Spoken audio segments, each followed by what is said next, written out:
gentlemen, the team of the In Vivo project. All right, boys. All record buttons have been pushed.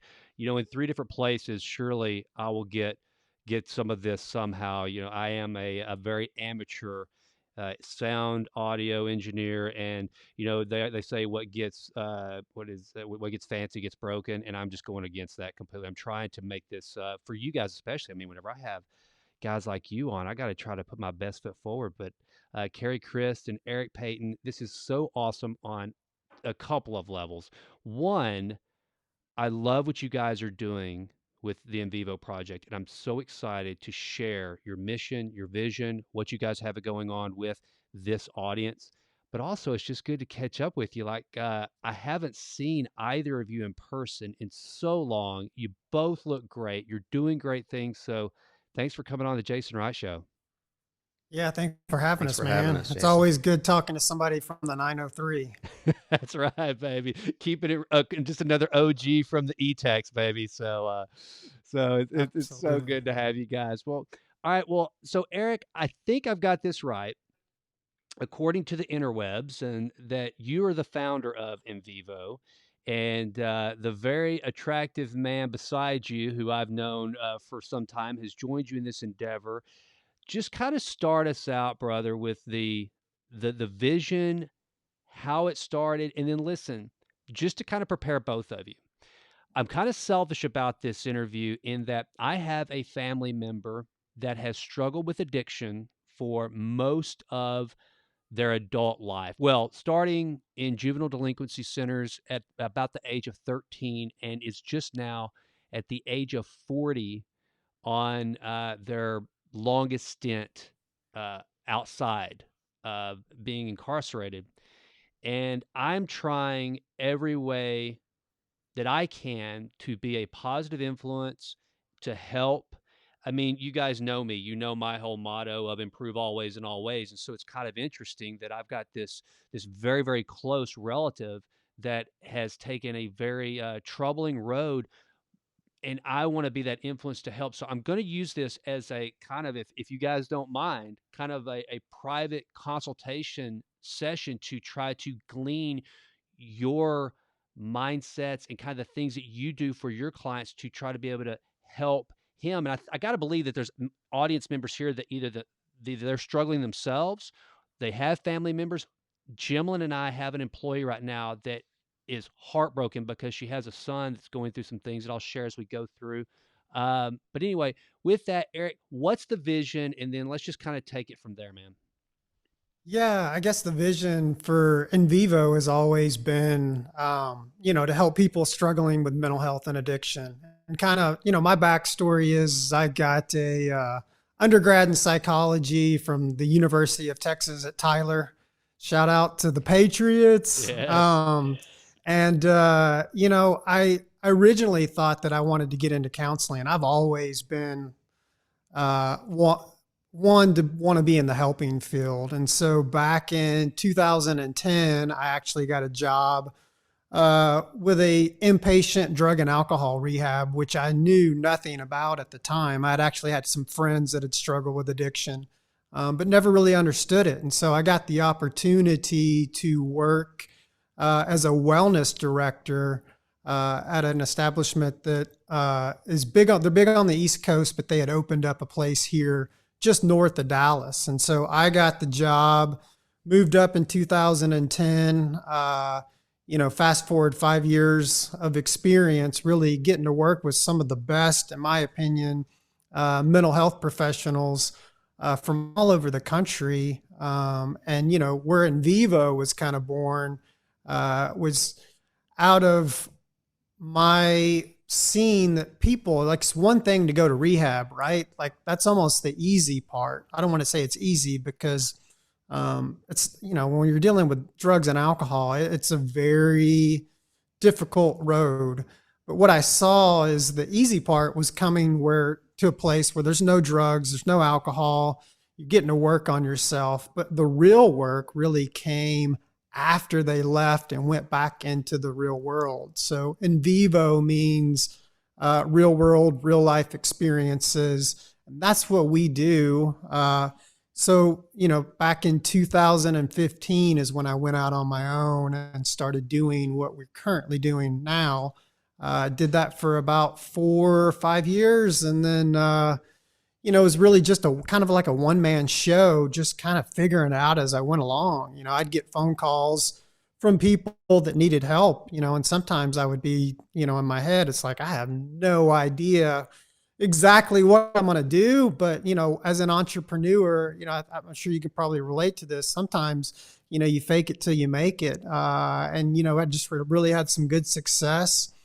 And then lo and behold, call it fate, call it God's plan. Carey kind of came along at a point to where I was, really at a point where, as a one man show, it's like you can only do so much. And Carey and I just started talking, and he was, and we can get more into his background, but he comes from like a country club.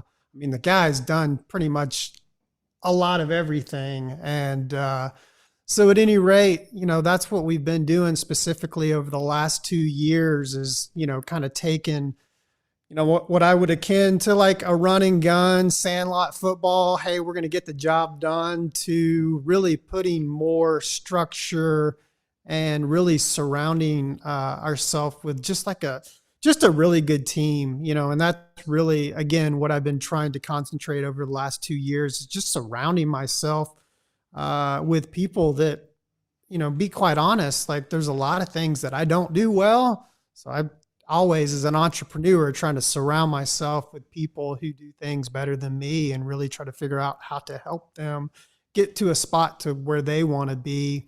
And in turn, that's a better outcome for the client. So Well, I tell you what, brother, I got to tip my hat to you because it's one of you remember back in those early days whenever we met and I had bought my first real estate business. And one of the biggest mistakes that I made was not having the intelligence and the wisdom to bring in the help that I needed. And, yeah, it just, it is amazing whenever you are, first of all, willing to be real enough with yourself to come to that realization that you came to, especially as an entrepreneur, just as a human, but especially as an entrepreneur, to go, I'm not good at that. I don't need to be doing that thing. There's someone else out there that's better at that. So if I want to build this business to where I want it to go, I got to find that person. And then it frees you up to do those things that you're really, really good at, right? yeah, absolutely. And that's the kind of team, again, that we want to build. We've got a small team by design. Hmm. We're not volume. We're working, we only really work with like a handful of people at a time currently. But we're really doing meaningful work. And we just, again, one of the things that I'm really passionate about is having everybody on the team doing things that they love to do. Cause I've been in the corporate world before where, you do the things that you don't really want to do and you just grind it out, Yeah. so, at any rate, that's kind of where we're at right now currently. Well, Carey, Crist, okay, so I know you, my brother, as we were both in the real estate business at the time I met you. I was selling the stuff, and you were taking raw pieces of dirt and turning it into $1 million homes and doing just blowing and going, that young, hard charging entrepreneur. And man, that's the last time I'd seen you. And then all of a sudden, you pop up working with Eric at In Vivo. And tell me kind of a little bit of your, and again, here's the thing, too. I know enough of both of your personal stories because we're former neighbors, friends, and colleagues, and so I know you well enough. But please share with this audience some of the realities that have equipped you to understand what people go through mentally with addiction. With just, I was interviewing a guy yesterday that I choked up reading a passage from the book that he had just written about how we as men get to a point where we find that we have no utility value. If we've had a failure, if we had especially if we've had a big victory and a lot of success, and then all of a sudden something happens to take a turn, that we just find ourselves lost. So, Carey, when I left you, brother, you were developer, builder, crushing it as an entrepreneur in the real estate field, and then I see you pop up with Eric doing this incredibly valuable work as well. How did that road lead you to In Vivo? Yeah, good question.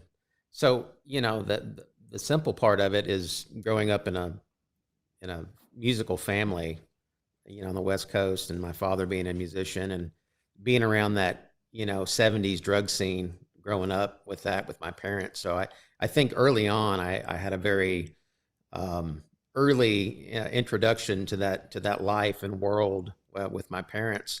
And then when we moved to Texas, I met Eric in 1987 in high school. So, but fast forward a little bit, when you and I met, I had gotten very involved in building and developing and gotten very involved in politics, but I also let my personal life just sort of go by the wayside. I had young kids at the time, and I wasn't, I wasn't paying attention to things at home. I wasn't, so, I think at the pinnacle of that time frame and that 2007, 2008, it was a very humbling experience for me. I had to, kind of move away from that lifestyle and that kind of high profile lane that I thought I needed to be in, and sort of had to reinvent myself. I think I would almost call it failing forward,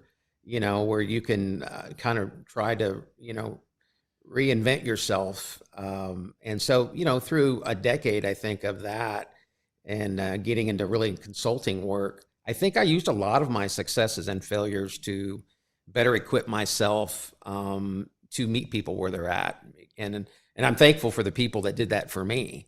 Yeah.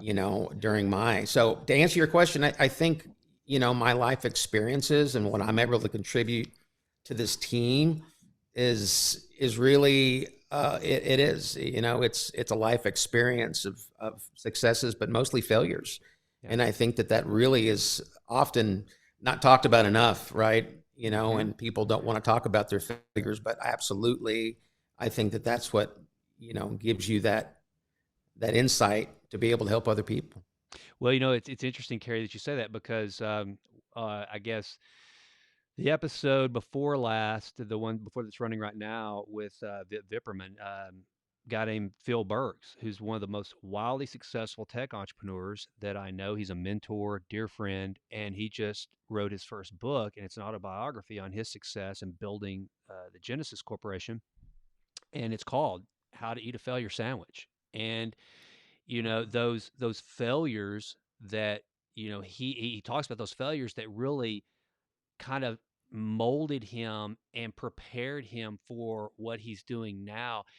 And a lot of reasons why this podcast exists is because I had reached a point in my life where, and I want to touch on this a little bit, where you know I felt that I had no value at 43 years old. That's kind of where I was. I had gone through a divorce. I had a failed congressional run. I had sold my businesses and basically was kind of put out to pasture. I wasn't leading anyone or anything. Um, and I'm sitting there going, what in the world? I'm 43, I'm damaged goods, it's over. And then that's whenever I just, by God's grace, it's funny. I picked up my own book, which isn't that great for sure, but I wrote a book whenever I was 35 in 2010 called Push Play, Taking Your Life Off Pause. And you talk about with the Dunning-Kruger effect, man. If you ever want to see it in real life, read Push Play, Taking Your Life Off Pause. It's got a lot of good stuff in it, but let me tell you something. I was not nearly as smart as I thought I was when I wrote that book.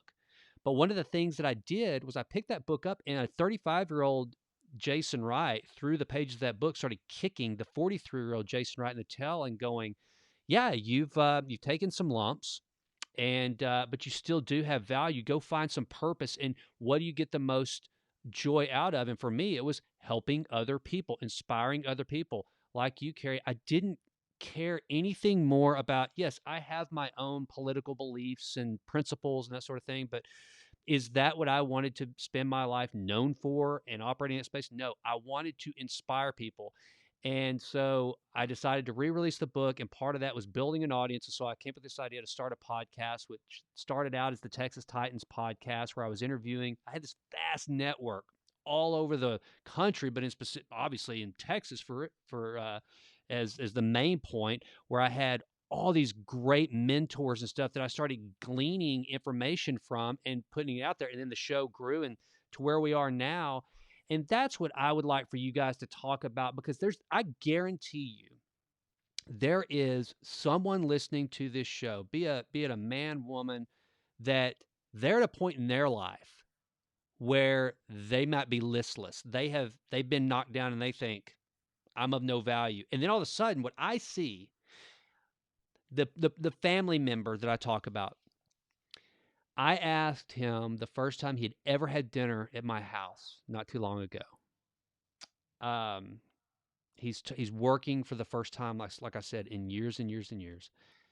And I said, well, if you weren't doing what you're doing, having to just do just physical, hardcore labor out in the sun, out in the heat, if you want to do something that you really enjoyed, what would that be? And guys, you could tell he had never even pondered that. And as you dug deeper, it's because he didn't see any value in himself. He's like, what could I possibly do? I've been on drugs and been in and out of jail since I'm 13. What value do I have? Eric, someone in that position, maybe this kind of segues into my little personal consultation I'd like to have with you guys. To that person, what do you say to them? How do you start to get them to get over that mindset of having no value? Not how do you get them to realize who their identity is and what they do have to offer the world around them? Yeah, it's funny you say that, because that is that is usually one of the first questions we ask somebody when we sit down with them. And as you pointed out, when you ask people that, especially somebody that's been dealing with drugs and alcohol, or maybe it's not somebody, maybe it's just somebody who's having some mental health issues. We work with a lot of failure to launch, but when you ask somebody that question, you get that stare back like, nobody's ever asked me that question. And we kind of consider that, part of our secret sauce, because we do ask people that, and we do want to, me myself, I think that's, one of the connections that I feel like we all three have in common is I do want to know what that person across from me is passionate about. That is one of the things we do.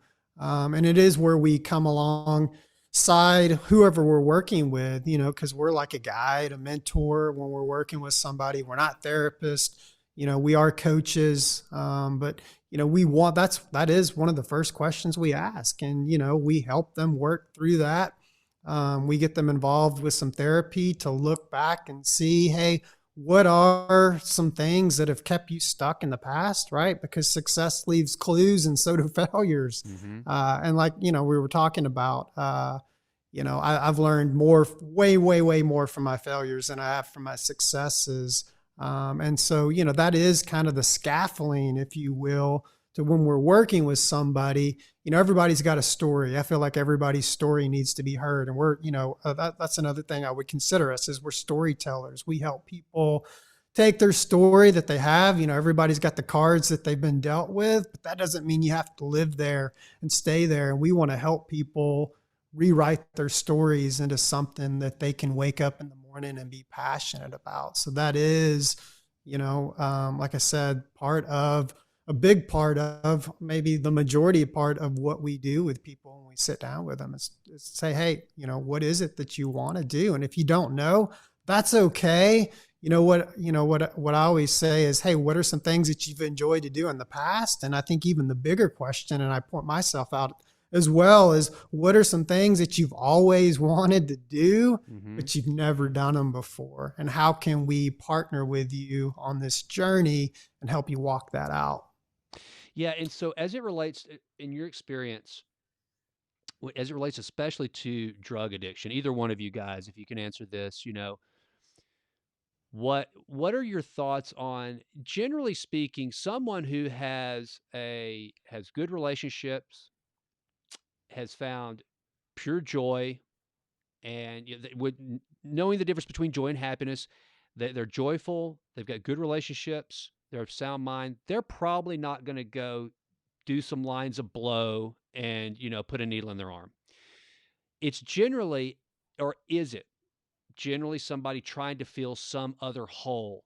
Is there some other, because drugs usually, or addiction of any kind, whether it's porn, whether it's sex, whether it's alcohol, it's generally not for just the sake of that thing. It's usually trying to feel something, right? So how do you start to peel back that onion, and how do you bring it out of people to say, you know what, Eric, you're right. I freaking hate my dad, and this is what I'm doing to numb that pain, or I was abused as a child, and now this just makes me not think about that. How do you, and am I right on that? Is it usually something like that? And how do you dig into that and start that healing process for those folks that you guys work with? Yeah. Jason, you bring up a really good point because a lot of times, in society, we're really talking a lot. It's nice. I saw an NFL PSA the other day about destigmatizing mental health and addiction, and really addiction and mental health. Those are really triggering words to people, that are suffering with that. And commonly, we find that it's very much underlying unprocessed trauma, Mm. and usually in the family system. So if you're talking about peeling that onion back, generally what Eric and I find is when we get and start working with the family, if there is somebody that they're concerned about that's using, it's typically to mask. They're self-medicating. They're usually not med compliant. They're not healthy. They're not exercising. They don't have a good diet. Their social life's not what it's supposed to be, and so that, you either have a process addiction or something with alcohol, or like you said, they're just masking whatever it is. And generally, it's as simple as going and finding out what's going on with their family system Mm. and talking to them about their family. Because, you'd said something earlier about having somebody in your family. Typically, what we do with families when we sit down with them is we do a genogram with them and find out, let's go up 3 generations and let's talk about your grandfather and your parents. And it's funny because when we do this together with these families, you can start to see all of the different relative similarities with, grandfather had a drinking issue, or, there was some mental health over here with my Aunt Joe. So there's a lot of things that we do. But to answer your question, talking to that family and getting them to open up about what's going on usually is the key. But a lot of it's family. It's unprocessed trauma. They've never been to a therapist. They've only talked to maybe somebody at church or maybe somebody in the family. And until a third party that meets them where they're at kind of gets in their picture, then we can start really getting some traction with finding out what's wrong. And Yeah. how do you, and tell me this, like I know that both of you have made, of course, Eric, it's in your background, dude. I mean, you were a former bodybuilder and, trainer. It's how I met you. You've been in health and wellness for years and years. But Yeah. how, I know for me personally, physical exercise it does more for my head than it does for anything, you know? So when you find these folks that have never even considered taking a walk, Yeah. how do you start that process? Because here's one of the things that I struggle with, guys. I really do. I want to help people in this regard, but I know how hard it is to do the things I do in a disciplinary fashion, but I also know that I'm lucky. I don't look at myself as being something like just I'm not Jocko Willink, I don't, or David Goggins. I'm not those Yeah. guys. Right. I like it. I enjoy it. Most people, it's not as hard for me as it would be for most people, not because I'm Jocko or David Goggins, but because the feedback loop that I get it inspires me and it keeps me mentally well. But for that person that you try to convince them, just go move, just get understand the chemical cocktail that can be made in your brain that you don't have to bring from the outside world. It's there. You just got to mix those endorphins and that serotonin, that epinephrine. You got to get that stuff going. And all of a sudden you can have this amazing, cocktail that your body will create for you. How do you get them started, man? And when they look at you and go, Eric, you're crazy, dude. I'm not going to stop eating Whataburger. I'm not going to go walk. I'm not going to exercise. I can't do that. Look at me. Or to your point, Carey, one of the things that you didn't ask me, Carey, is but there's a bunch of just really fat, unhealthy people in my family. That's how we are genetically. This is how we're made. How do you get people to start overcoming those beliefs that they've just got buried and ingrained in their minds? Yeah, it's baby steps. I mean, I do have I have a background in, like you said, in bodybuilding. I was also in the Marine Corps. So you put those two together, and I follow some of the same people that you follow, the Goggins and Mhm. the Jockos, and those guys are just, I mean, they're on a different level, Yeah. and we're dealing, the majority of the people we're dealing with are below baseline, right? So they're not like your high performance person that's coming, they're not coming to us and saying, "Hey man, life's going great." They're below. So, Carey and I kind of use the analogy. It's like we put our scuba gear on and, fall over backwards on the boat and go meet them where they are, Mhm. and, one of the things, listen, I've done every diet, tried every exercise program. I mean, I don't want to say I've done it all, but I've done a lot. And one of the things that I really try to hit home with is that what's the minimum effective dose? So you take somebody who's doing nothing and say, "Hey, like, here's the buy-in. We're not going to go do CrossFit. We're not going to sign you up for a 20-week bodybuilding program where you get ready for, a show and you get super lean. We're just going to do the minimum effective dose."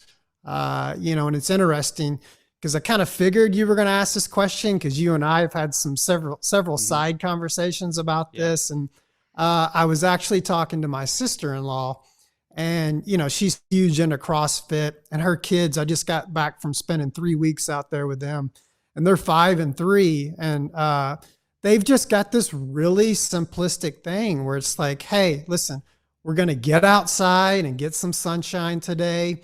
We're going to move our bodies. We're going to eat whole foods as much as possible." And just those three things right there, I think if most people do that, they're going to feel the difference. And again, that's the difference in our model from other coaching models out there is, we're not just going to sit down. We're going to sit down with somebody and say, "Hey, here's, because we kind of work in the 7 dimensions of wellness, right? So there's a bunch of different things in there. And we get people to say, "Hey, what are you willing to do?" Get their buy-in. And then we actually write those things out with them real time. Carey does these great whiteboard sessions where we'll sit a client down and we'll come up with this. I kind of put it to the thing of like coming up with a business model, but you are the business. Whoever I we're like that. working with, that's the business. So I we like that. actually work that out real time, and then we actually come due. So, if we were working, let's just say we're working with you and you come up with all these things that you want to do, you want to change, you come up with it. So it's your plan. We just show up, we ring your doorbell and say, "All right, Jason, remember all those things that you told us you wanted to do?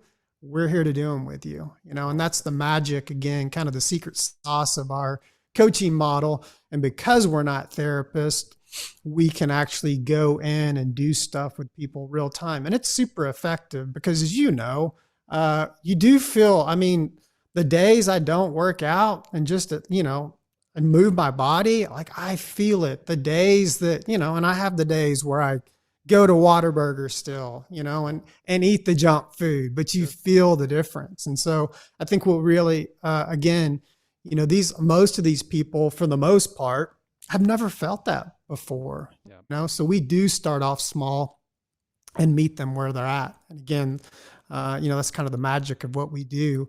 And once they start feeling better, then we can kind of revisit some of those other dimensions and say, "Hey, are you ready for this?" We kind of joke. It's like, "Hey, if we're not going to try to force a square peg into a round hole to somebody who's not willing to work on their diet, Right. but if they're willing to move, then what we kind of say is we'll go with the movement and then we'll kind of come in on the side door through the roof.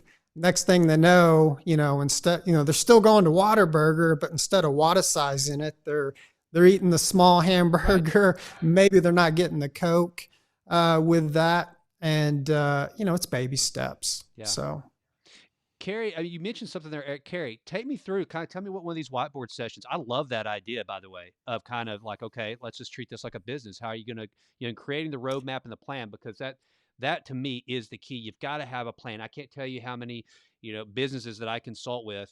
We do, similar things, and I tell people, if you're just walking around with all these ideas and intentions in your head, that's where they're just going to stay. At some point, you have to make some commitments, and one of the best ways is to map it out, write it down, and create the plan. What do these whiteboard sessions look like? Yeah, that's a great question, Jason.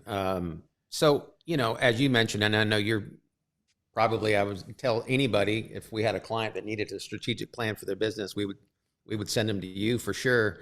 But, a lot of people don't have strategic plans for their life. Genetically they're predisposed, or they've been in a generation, 3 generations of family business.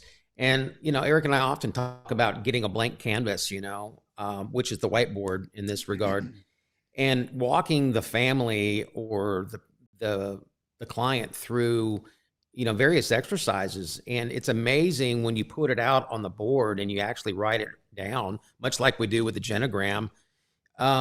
Visually, it's something they've never seen before. And we use that as an initial exercise to get the conversation started so that we can get a gaining information, right? Because that knowledge is so powerful, and us being able to obtain, these things that we don't know about their life. And so much of the time we get these things on the board, and the client's amazed when we start to be able to, we put it together for them. And as Eric mentioned earlier, then we start figuring out what are the things that you really want to do.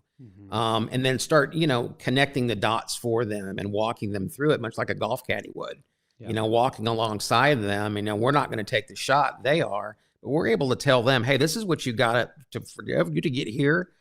This, Jason, I used to be really heavy. I see a lot of people I run into. I don't guess I see it very often anymore, but, partial thanks to Eric for inspiring me these last few years, but I was extremely heavy, like over 260 pounds. Yeah. And I did not like myself. Loving myself seemed like a far stretch. So when I meet with these people, when we meet with these families, we understand the pain and the misgivings that they might have in their life. And that makes us uniquely qualified to look into their life, do these whiteboards, and they start buying in because they go, oh, I see, I'm not the only one that's got a jacked up life right now, or, my marriage wasn't crap, or, I had to reinvent myself. And when these folks really see that you're intentionally and meaningful in looking into their life and sharing yours with them, and failures and over that, they immediately just start talking, and you can fill that board up, man. And we take pictures of it and make them keep it. Yeah. And it's something to reflect back to, at a later time. I love that. And one of the things that's so important there that you said, Carey, so we can go in, we can diagnose a business, we can, an engineer can kind of put together a schematic to build a building. But this thing that we have that is the human body and our mind, the complexity of it, and yet the neglect that most people, and I equate it to this, and granted, if you wanted your car fixed, I'm the last guy you should ever bring your car to, because most of us, we get into our car, we turn the key, and as long as it cranks and goes, we don't care how it works. We're just get the oil change. We know the minimum. Get the oil change, put gas in it. That's it. And most people, I think, they operate their mind and their body like that.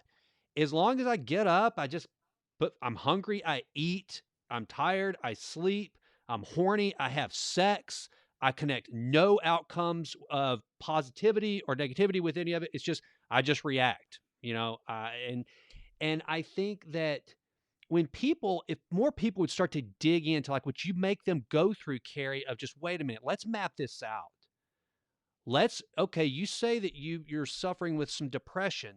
Do you understand tell me what you're eating. Did you realize that the food that you're eating can have a lot to do with your mood and your behaviors? And by the way, did you know that you have more neuroreceptors in your stomach than you do in your mind? Did you know that what you're putting in your gut will make you think negative thoughts?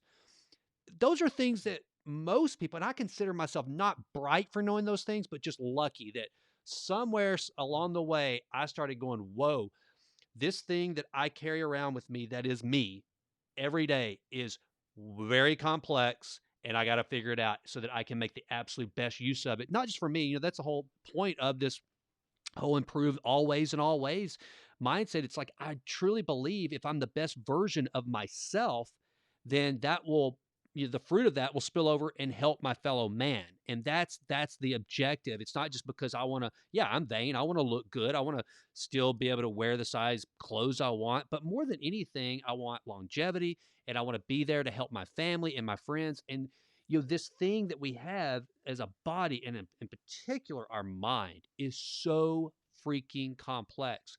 And so with that long diatribe, I will step now off my soapbox, since you guys are actually the guests and the audience isn't here to listen to me rant. Eric, what are some of and I like what you say, because I've started to adopt more the mindset of a minimal dose for myself. I used to do way too much cardio. I was killing it. I was actually working against myself. And then all of a sudden, I start really following what Ben Greenfield's saying. And a lot of these guys, I've now started looking at Joel Green's work that he's doing and realizing that, it's kind of keeping your body at a really healthy idle. I'm not going to go do a triathlon. I'm not going to do an Ironman. I'm not going to run a marathon. So why am I working out as though I'm going to? So I'm not. I just want to be really, really healthy. Yeah. So what are some of those minimal inputs that you have found in your health and wellness that have yielded the greatest output for you? And what are some things that you've adopted that you're like, man, I will always do this, this, and this going forward because of the results that have yielded? And then I'm going to ask you the same question, Carey. So they'll give you some time to think about it. So Eric, what are some of those things that you've incorporated? Yeah, it's a constant battle for me, man. Like I'm right there with you. If I'm being we're being transparent here, like we're being vulnerable. And I think, that's what people connect with. I just got off of a stint of where I was running. I love running. I fell in love with running in the Marine Corps. Anybody that's a runner out there, there's what they call the runner's high. And I've yet to find something that's equivalent to that, just being honest, so it's a constant battle with me. But right now I'm currently in the middle of a knee rehab that I'm working on both knees, actually, because I ran way too much. So I think for me, what I've really done and really gotten good at, and I have to come back to it, it's a constant. It's that whole adage, if you could just work out once and get in shape, or just eat healthy one day and you're in shape for the rest of your life, but it's a wake up in the morning and do it all over again. Mm-hmm. What I've really found helpful is, again, planning out what kind of workouts I'm going to do. And then also picking workouts that I've never done before. The one that I'm currently doing right now, that I will challenge every man that's listening to this podcast. If you haven't done a bar class, go do a bar class. Tell me about it. I've never done a bar class. Tell me about it.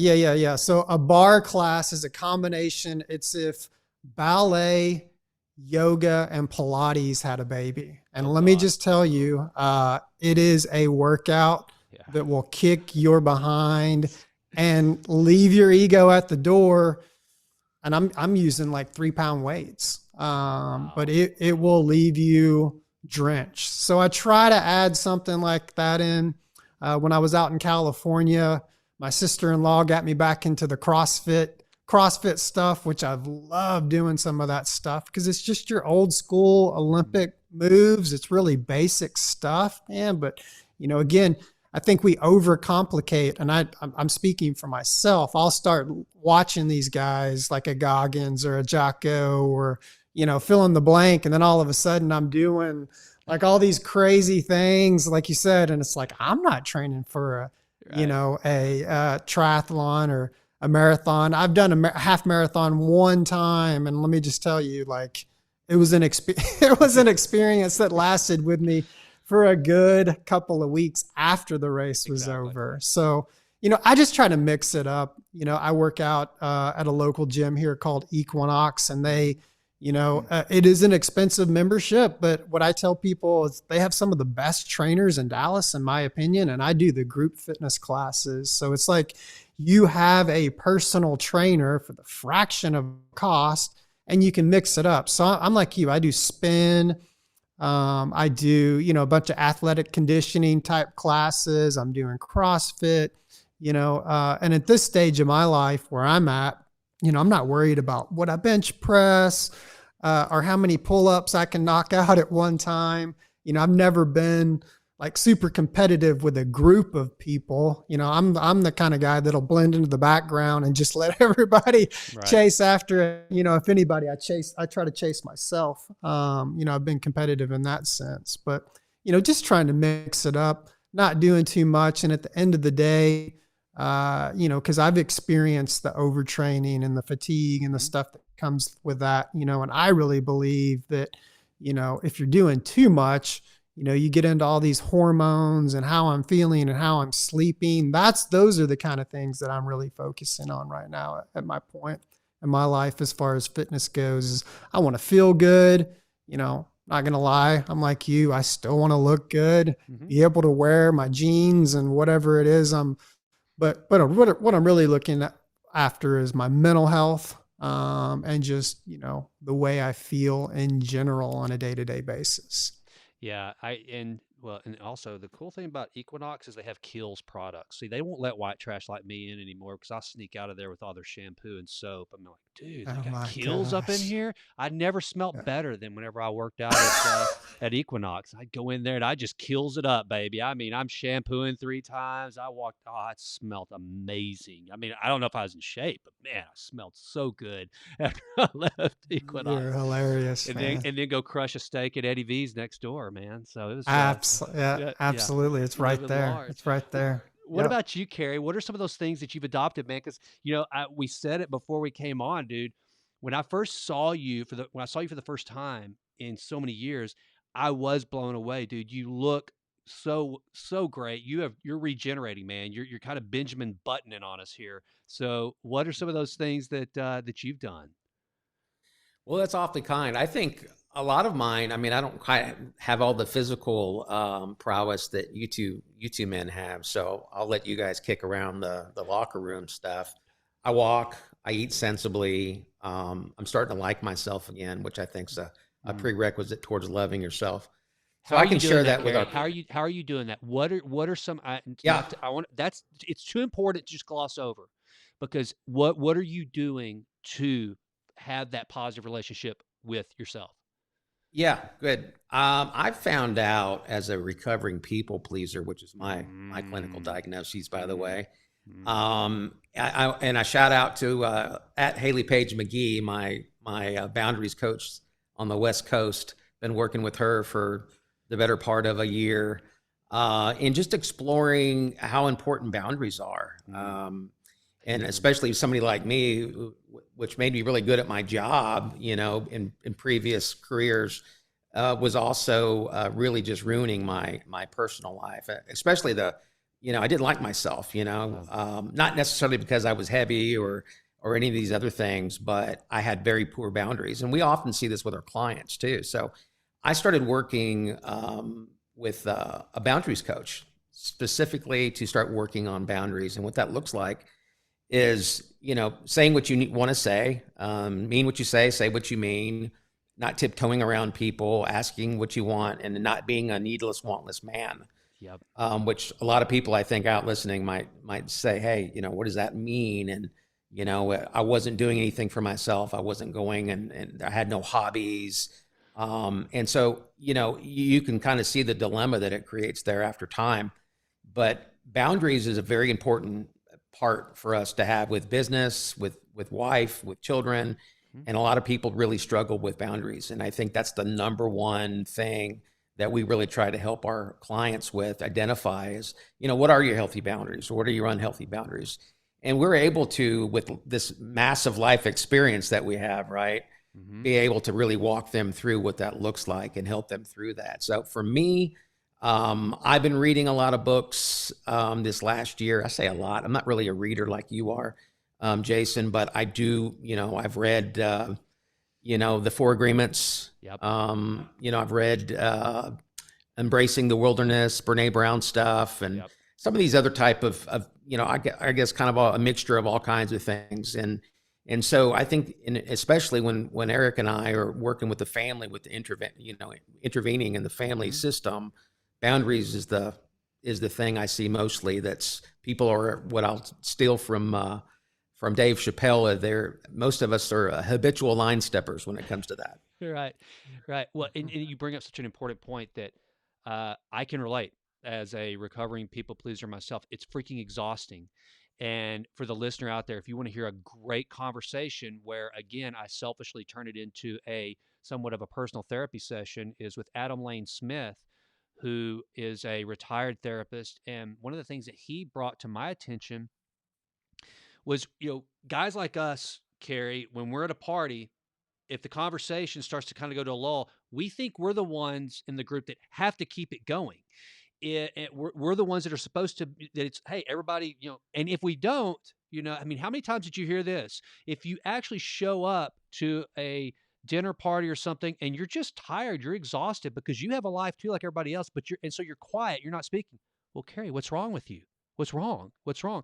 It's because you're habitually on, and then that one time you're not, when you're not the crowd pleaser, it's exhausting. And then this is one of the things that Adam Lane Smith helped me understand. He said, you enter every conversation, every relationship in a hole. You already think that that you've got something to make up for because of the way you view yourself for whatever reason, whatever's in your background. You think you have to, I can't tell you, like to your point, I can't tell you exactly how bad you're pissing me off right now or how much I truly dislike what you're asking me to do, because I already feel like I need to win you over. I need you to like me. I need to please you. And it is freaking exhausting. And then you also mentioned Brene Brown. So one of the things that actually Beth Moore was the first one that said it. Brene Brown has reiterated it. I guarantee you guys deal with a lot of clients who walk through life in the witness protection program. Being who you truly are. Just like what we're doing here, saying, hey, we've had failures, business, whatever the case may be. We've had failures, and owning that, being able to look yourself in the mirror, like you're talking about, Carey, be able to look yourself in the mirror and go, okay, I feel like I'm a piece of crap. Some people will go, I feel like I'm a piece of crap, therefore I am a piece of crap, so I'm going to go act like the piece of crap that I think I am, shove the needle in, go get laid by 6 different times in a day, whatever, drink. Others, hopefully they find out, meet guys like you that will say, okay, you feel like you're a piece of crap, but you're not. So what are you going to do about it? What are you going to do to make yourself not feel like a piece of crap and start to understand who you truly are? But man, until you can get to that point where you're truly honest, it goes back on a very light level, like with what you were saying early when we started this conversation, Eric, about being in business. Realizing what you're not good at. Admit, I'm not good at this thing and I need help. And that's freaking okay. That's what so many people I have found. It blows my mind that they don't understand that, because it took me over 40 years of my life to just go, this is who I am. A lot of these things you think I'm really good at, I'm not. Some of the things you have no idea I'm really good at, pretty good, and that to me is one of the biggest struggles, is just being who you are. I think Brene Brown said, one of the bravest things you can do in life is to be who you are. Eric, how do you get your clients to, first of all, do like what Carey did, to meet themselves, to be able to look in the mirror and go, crap, you're a freaking mess, but we're going to work to put some tools in place to get this thing better. How do you get them to a point where they're willing to just, first of all, before they can become who they want to be, they got to first admit who they are and be okay with owning who they are? How do you get them there? Yeah, that's a great question. And I think it's a combination, because again, all the clients we're working with, they're in therapy, right? Yeah. So they're working through to figure out some of those things. And the other part of it is being comfortable with working with the team of people that we're working with to get to that vulnerable spot, and I can speak for myself because, I tend to be a people pleaser, but I'm also a perfectionist, right? Mm-hmm. So as a perfectionist, like nobody wants to really admit that, hey, like I'm not doing this perfect, especially when you're reflecting back on your own life. So, it is tough. It's an uphill battle. And just from my personal life, I work with a therapist myself, and looking at, your shortcomings and then admitting to those shortcomings, that's one thing. The other process is actually saying, okay, like I see this, I'm going to acknowledge it. Here's the hill that I'm going to have to attack in order to do that. Because like you said, I've been doing this, for fill in the blank. Is it 10 years? Is it 20 years? Is it my entire life that I've been doing these things? And again, I think that's where In Vivo, the charm comes in, the secret sauce of what we do when somebody's vulnerable and they feel safe enough to acknowledge those things. And it's like you have a partner or a guide with you, if you will, that's going to help you walk through those things and keep you accountable for making those changes. Yeah, and that's one of the things I love that you guys do, and I want you to talk about that a little bit because here's what this may be a terrible analogy, but I think it's pretty awesome. I think you should probably put it on your website or something. You know how whenever those of us who have left the hospital with this little creature that has arms and a leg and legs and a head that is known as our baby. It's almost like whenever you leave the hospital with your first child, you're looking back going, it's like you're robbing a bank. You're like, are you serious? Are you really trusting me to take care of this other human life? It's crazy, right? But you go out there and you do it kind of alone. You got a family structure, hopefully, but you do it. What you guys, I think, is really cool is like so many people, they have their therapists, like you're talking about, Eric, but then they're just sent away. And I've been there. I've been to those therapy sessions where I walk out and I go, man, in the office, it was so easy to commit and it felt good because I'm in a safe, HIPAA protected environment where I can just say all my deepest, darkest secrets and I'm going to do all these things. But then I'll walk out into the real world and you're alone to try to figure it out. What I think is cool about what you guys are doing at In Vivo, as I understand it, someone has that therapist that they've worked with. Maybe it's marriage counseling, maybe it's individual therapist, whatever the case may be. They're sent out, and then you guys come alongside them to go, okay, all those things that you committed to in there, are those things the yuck that came out, kind of the triage you went through. Let us be your physical therapist, if you would, for lack of as an analogy, to kind of Yeah. walk beside you and put you through some of the mental training. Do I have that right? Man, you nailed it, because I mean, we use the analogy just like you said, and I've been in those therapy sessions before where you come up with this great plan, you're excited about it, you get out of the therapy session, you get back home, you sit down on the couch and you turn the TV on and you say, I'll do it tomorrow. Right. Well, it's that whole adage of, the manana syndrome, tomorrow never comes. Mm-hmm. And that is exactly what we do with our clients is we're able to team with a therapist, and with the client as a team and say, hey, listen, these are the things that we need to work through. And then we actually go out, it's kind of like, I use it as like a football analogy. You work all week on your game plan, right? You do lots of reps and reps and reps, whatever that may be. Then on game day, you're ready. And that's really, what we do with our clients, whatever hurdles or challenges they may be going through. We get into real world, real life scenarios and put them in those spots, and come alongside with them and help them do those things. So when they do get in those real world situations, and maybe we're not around, they're ready. They've done those reps. They've worked through it.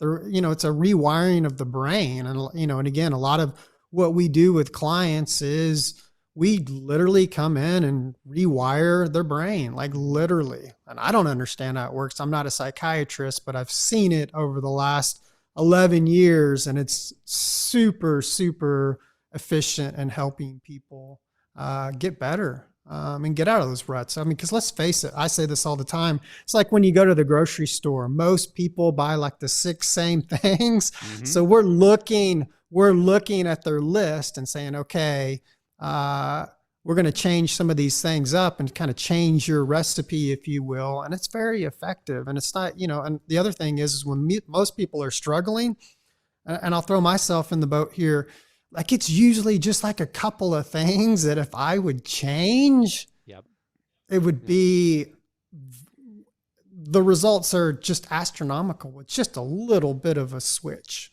That's what's amazing to me is that, like James Clear talks about in Atomic Habits, setting yourself up for success. It's as easy as, I have a client that I work with that he's having a hard time. He says he comes home and from work and he wants to work out in the afternoons, and he'll sit down, turn the Netflix on, and once that happens, it's over. So I told him, I said, all right, the first thing you do from now on when you get home is just change into your workout clothes. Don't even whatever you do, because if you're going to watch Netflix, at least have your workout clothes on. That will be a constant reminder, and that will remove the barrier of having to change clothes. So, boom, you're already ready to go. Just those little bitty things. Yeah. So now you come home every day and you put on your workout clothes, whether you actually plan to do it or not. Carey, I want to go back to your whiteboard, because here's one of the things that I get so frustrated with, and I'm sure you guys see this as fellow coaches and consultants and trying to help shape people. It's so frustrating to figure out the balancing act of applying pressure without applying a punch in the face. So whenever you've gone through that whiteboard presentation, everybody high fives, we got a plan, here we go, 3 weeks in, and they're just not doing it. They're just not doing the work. How do you get them back on track without being discouraging? Because that's one of the things that, and I'm asking for advice from you guys here, because the thing I have this such a heart for the folks that need help, that come to me and go, hey man, will you help me eat better? Will you help me learn to exercise? Will you help me start a business? Whatever the case may be. I have such a heart for them. I don't want to drive them away when I see them just not doing the work. But at the same time, there comes a point where, to your point earlier, Carey, there's those boundaries that you got to go, hey man, there's opportunity costs. There's only so much of me to go around. And if you're not going to do the work, somebody else will. You're keeping me from the opportunity to watch someone be successful. And I'm human too. I need those feedback loops. I need to put the work in, and I need to see a client be successful, because that feeds me. And, I'm a human. I need that as well. How do you keep people on track? And is there a time when you just have to gently fire a client because they just aren't there yet? They're not willing to do the work. And how do you manage that process? Yeah, that's a great topic, Jason. We talk a lot in our company about not working harder than the client. If we're working harder than the client, then that's just a recipe for disaster. And we have to be accountable to ourselves first about that. But to your question, oftentimes when we see a client struggling with something, there's some barrier there. There's something that they're not being honest about. There's just something that's got them stuck. And, we'll back up with them in the whole meeting them where they're at. We'll back up. Sometimes, they may need therapy. I mean, I'm hoping that in the next 5-10 years, having a therapist is just like having a personal trainer. And, we could all agree that, the transformation magic happens outside the four walls of therapy. Absolutely. So this interrelationship with the therapist and what we do, they work hand in hand. So for instance, take that client that's just really struggling, and we're working with them, and let's just say we've whiteboarded and we've got a plan and we're trying to get them lined out, and Eric's maybe working with the physical, and their diet.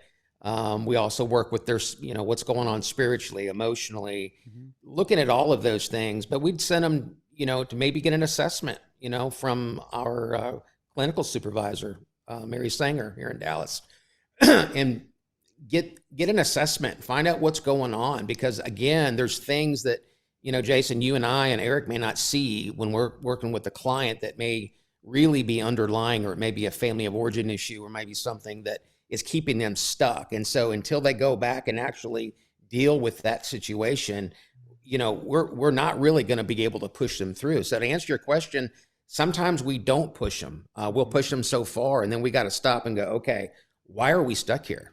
Why are we cemented, on this step here? Why can't we go forward? And usually, it's not easy, but we can try to find out what that is, do some therapy or conversation around it, break it up a little bit with a coat hanger, and then move forward. I like that. And one of the things you said there, Carey, that I think is it was great advice to me. I mean, this made the whole podcast worthwhile for me, selfishly, is not working harder than the client, because so much of our personal success, doing the things that, we do, the three of us do, is other people being successful. It's not our success is seeing other people reach their goals, get through that breakthrough. And I've been there where all of a sudden I'm saying yes, yes, yes to try to, you know, because I want it and I've done this, man, where I figure out if I want the success more than they do, I finally had to get to, I'm getting there. I haven't gotten to a point, but I'm trying to get to a point where I can go, all right, like to your point, I can't work harder at you getting better than you. It just won't Amen. work. And that's, man, I think that is just gold, brother. That I think every coach, business consultant, good grief, I think they all need to hear that. You cannot outwork your client, um, or it's a recipe for disaster. So here's what I want to. I mean, we're at the hour point. I could go on with you guys all day long, but I know you've got things to do. Either one of you take this first, and I want to hear from both of you though. But anyone that's listening out there in the Jason Wright Show audience, that maybe something kind of gave them a little bit of a nudge, like, hey, I'd like to visit with those guys and learn more about what they are. How do they reach you? What's the process? Kind of, is there a timeline? Is this something that you guys try to people commit 30, 60, 90 days? What's the infrastructure? Is it unique to every client? But just kind of talk the listener through, all right, I like In Vivo. These guys, they seem to know what they're talking about. I think they could benefit me and my family or my loved one. How's that process start? Well, I think it could be as simple as having a phone call, in a very non-judgmental environment. I think people appreciate that first and foremost, being able to have just an honest conversation, and us listen more, just listen. If we feel like we're an appropriate match, to work or get a plan or do something, we would do that. But sometimes it's just a matter of us connecting them to a professional, and connecting them to a therapist or a psychiatrist or a counselor, a marriage therapist, anything like that. Being a resource for them before we try to because we are very, picky about who we work with, because we want to make sure, since we only work with a handful of people, that we're a right fit for them, So the website, theinvivoproject.com, I encourage people to go look at the website. That gives you a lot of good information, about what we do and who we work with and if we're a good fit for you. And I think you could reach us off the website. That's usually the best scenario. But a phone call, happy to talk with people and just try to find out if we can, get them unstuck, or just hear them out. Sometimes it's just, again, as simple as getting them to a therapist or someone to talk to, and then maybe they'll circle back to us, at a more appropriate time. I like that. Very good. Very good. Eric, what you got, man? Eric, I know what I want to ask you. Yeah, go for it. So we're talking about, you and I do, we kind of trade notes every once in a while on social media and different things.